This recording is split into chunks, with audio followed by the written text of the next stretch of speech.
Hello everybody, my name is Dwayne Massey and welcome to my YouTube channel and my first YouTube video entitled Peak Performance. Lecture material that go along with this video can be found on my website www.masseyinstitute.com. If you want to stop this video at this point and download these materials, please do so. Go to the website, select the lecture material tab, select the title of this video, and print out the associated material. You can then follow along on it as the video progresses. You may restart the video when you are ready to do so. Let's go ahead and get started. Athletes rarely excel in sports due to natural gifts alone. The old adage, sports is 90% mental, only 10% physical, is very true. Or as Yogi Berra, the great baseball player, said, baseball is 90% mental, the other half is physical. Have you ever known athletes that had all the talent in the world but did not live up to their potential? Usually, if this is the case, it is mental or psychological factors that contribute to this outcome. How many of you have experienced a peak performance moment? Athletes describe it as, I played over my head. I played out of my mind. I was in the zone. You put it all together physically and mentally. You exceed your wildest expectations. You have your career day. Everything you do is golden. You can do no wrong. And even when you make a mistake, it has a tendency to turn out right. Peak performance moments are the ultimate high, that thrilling moment that athletes and coaches strive for. How easy are these moments to obtain? Not very. How easy are they to reproduce? Not very. As Mean Joe Green, the great defensive lineman for the Pittsburgh Steelers, stated, peak performance moments are by their very nature rare. That is what makes them peak performance moments. Athletes will work for years to recreate and recapture these moments. How would it be if we could recreate these situations at will? Or at the very least be able to perform closer to our potential on a more frequent and regular basis. If we could bottle that formula, we would make a fortune. You would make more money than you could ever spend. You could name your own price. You would have people beat a path to your door. What is a peak performance experience? Peak performance experience can be characterized as playing in a detached state, not focused on the outcome, not dwelling on mistakes, focused on the present, being in the moment. Responses are automatic and feel natural and spontaneous. Athletes describe peak performance experiences as having a loss of fear or no fear of failure, not thinking about performance, total immersion in the activity, a narrow focus of attention, effortless performance, not forcing it. How many of you have ever heard coaches say, don't force it, just let the game come to you? Feelings of being in complete control.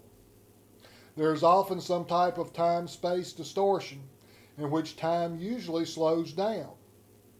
The athlete feels like they have forever to get there. They don't, but that's the perception. The universe is perceived to be integrated and unified, and the athlete feels a part of that. It is considered to be a unique, temporary, and involuntary experience. Unique in that it does not happen very often, temporary in that it does not last very long, usually one game or one contest, and involuntary because it seems out of our control. Jim Lothar developed a composite quote from peak performers he had worked with that goes a long way to capture these sentiments. I felt like I could do almost anything, as if I were in complete control. I really felt confident and positive. Regarding arousal, I felt physically very relaxed, but really energized and pumped up. I experienced virtually no anxiety or fear, and the whole experience was enjoyable. I experienced a very real sense of calmness and quiet inside, and everything just seemed to flow automatically. Even though I was really hustling, it was all very effortless. This quote identifies many of the 8 characteristics people most frequently associate with a peak performance experience. These are feeling mentally and physically relaxed, feeling confident and optimistic, focused on the present, feeling highly energized, having extraordinary awareness within the sporting context, being in control, and being in the cocoon, which is described as a feeling of being completely detached from the external environment. Much of the information I'm sharing with you today comes from the work of Charles Garfield. Garfield shares the following story, which I think provides insight into the peak performance experience.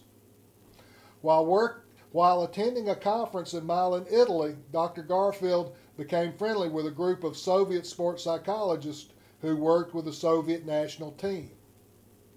Of course, their discussions turned to their shared interests in training methods, sports psychology, and peak performance, and they began to share notes. The Soviets were intrigued to learn that Garfield had been a competitive powerlifter. One night, after discussions had stretched into the early morning, the Soviets decided they wanted to share and test their training techniques. Despite the late hour, the group procured a gym to demonstrate their approach to training. Upon arrival, the Soviets broke out all this equipment and began to run tests on Garfield.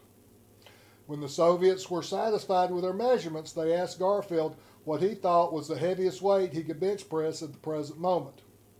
Garfield stated that he might be able to lift 300 pounds, but that he was skeptical due to having not lifted competitively for a number of years. The Soviets encouraged him to try. To his amazement, he was able to lift the weight. After the successful completion of the lift, the Soviets ran additional tests on Dr. Garfield. When the Soviets were once again satisfied with their measurements, they proceeded to guide Dr. Garfield into a deep state of relaxation. After a period of time, Garfield was encouraged to open his eyes, where he observed that 65 pounds had been added to the bench press bar, for a total now of 365 pounds on the bar. Initially, Garfield was apprehensive, but the Soviets continued to utilize the relaxation techniques and instructed Garfield to visualize himself successfully lifting the weight. Suddenly, Garfield's confidence inexplicably began to rise, and he became convinced he could make the lift. At this point, Garfield gets under the bar and successfully completes the lift. I believe this story to be a strong illustration of the positive impact mental training can have on sports performance. I believe the Soviets can provide us another example that demonstrates the significance psychological factors can play in sports performance. Prior to the 1980 Winter Olympics in Lake Placid, New York, the Soviets divided their Olympic team into 4 separate groups. Group 1 performed 100% physical training. All they did was physical training. Group 2 performed 75% physical training, but added 25% mental training. Group 3 performed 50% physical training, but also performed 50% mental training. And Group 4 performed 25% physical training, but now performed 75% mental training. After reflection, which group do you think performed best when tested prior to going to the Olympics? From the direction of our discussion, you can probably guess it was Group 4, the group that did 25% physical training, but also did 75% mental training, which again I think highlights the positive outcome psychological training can have on sports performance. This wraps up our discussion today on peak performance. In our next video, we will begin to discuss a series of volitional exercises that can assist us with placing ourselves in a state of mind in which we will more likely be successful and reach our goals. In conclusion, I hope something we said today was useful and had some relevance to you. Be on the lookout for my next video, which I hope to post in the relatively near future. Again, be sure to check out my webpage, www.masseyinstitute.com. Additional information about sports psychology and the topics discussed can be found there. Also, if you like what you see today, be sure to subscribe to this channel. And be sure to leave comments, as I'm interested in what you think of these efforts. Thank you so much for watching today.